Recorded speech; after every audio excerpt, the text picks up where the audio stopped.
Voici Kim Jong-un. À la tête de son petit pays de 25 millions d'habitants qui survit dans la misère, cet homme terrifie le monde entier. Kim Jong-un est le leader incontesté de la Corée du Nord. Il est l'héritier d'une famille de dictateurs de fer.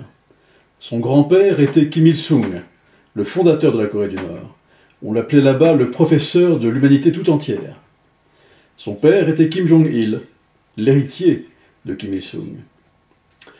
Kim Jong-un est le troisième fils de Kim Jong-il. On a tendance à le prendre en Occident pour un gros garçon un peu gâté, une sorte de despote d'opérette, qui ressemblerait à ce dictateur de la bande dessinée de Blake et Mortimer, le terrible tyran Basam Damdou. Mais on a tort. Kim Jong-un est un dirigeant qui sait parfaitement ce qu'il veut, comme son père et son grand-père.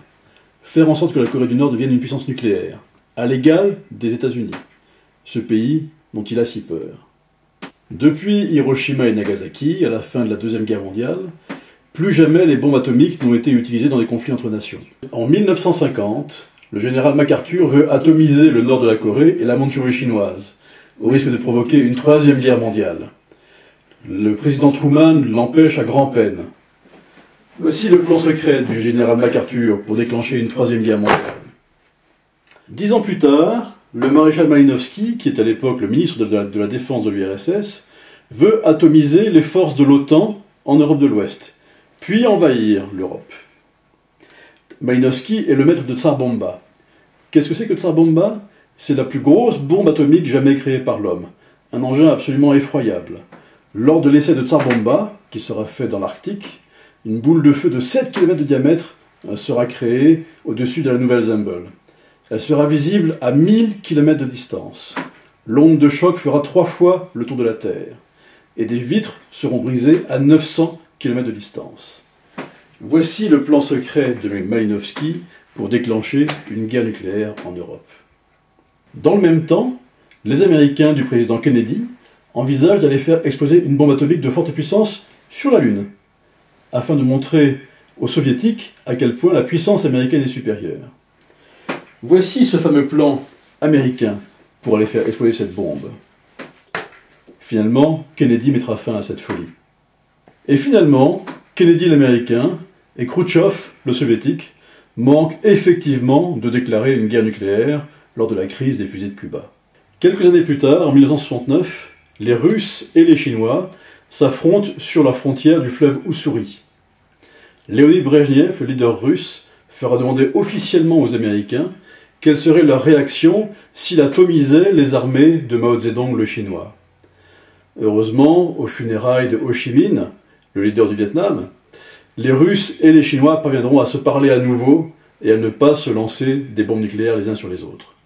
Pourtant, voici le texte officiel de la conversation par laquelle les attachés militaires soviétiques ont demandé aux Américains de rester neutres en cas d'attaque nucléaire sur le sol chinois. Et encore cette crise. En 1983, encore plus proche de nous, les armées américaines de Ronald Reagan manœuvrent avec les troupes de l'OTAN. C'est le grand exercice Able Archer, pendant lequel ils promènent des missiles nucléaires, notamment en Allemagne, aux portes des frontières du pacte de Varsovie. À Moscou, Yuri Andropov, qui est le dirigeant soviétique de l'époque, prend peur. Il envoie tous ses sous-marins atomiques sous la calotte glaciaire, avec leurs missiles pointés sur New York, sur Washington et sur Chicago. Heureusement, le déclenchement n'aura pas lieu. Voici ce fameux plan Able Archer qui a fait si peur aux Soviétiques. Combien y en a-t-il eu de ces crises atomiques depuis la fin de la Deuxième Guerre mondiale? Une vingtaine. À chaque fois, des leaders raisonnables ont pensé qu'il ne fallait pas aller jusqu'au bout de l'apocalypse. Aujourd'hui, nous sommes confrontés à une nouvelle crise entre Kim Jong-un, le leader nord-coréen, et le président américain Donald Trump. Ces deux hommes montreront-ils le même bon sens que leurs prédécesseurs? En tout cas, les voici, les secrets de ces crises atomiques qui ont eu lieu depuis la fin de la Deuxième Guerre mondiale. Ils sont là, ce sont les documents de la Maison-Blanche, de la CIA, du Pentagone ou de la diplomatie américaine. Ils révèlent une histoire souvent totalement incroyable, au cours de laquelle les hommes se sont opposés, ont failli s'envoyer des bombes atomiques les uns sur les autres, et puis finalement ont renoncé en regardant les conséquences abominables des actes qu'ils allaient commettre.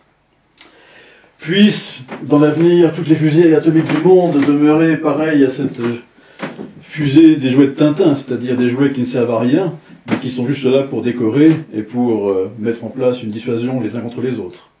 En tout cas, c'est l'histoire qui est racontée dans ce livre, un demi-siècle au bord du gouffre atomique. Une histoire incroyable qui est notre histoire à nous tous.